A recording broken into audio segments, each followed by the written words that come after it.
we needed a new hose. What's this? Take that one out.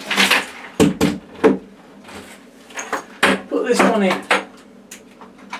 It doesn't actually stay there.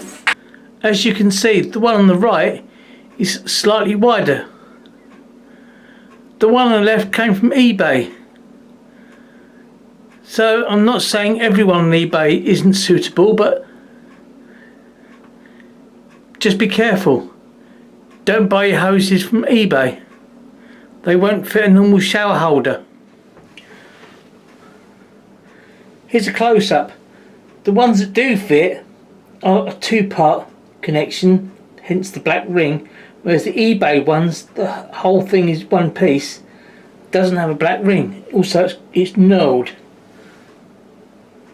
As always, thanks for watching. If you want to support the channel, please buy me a coffee.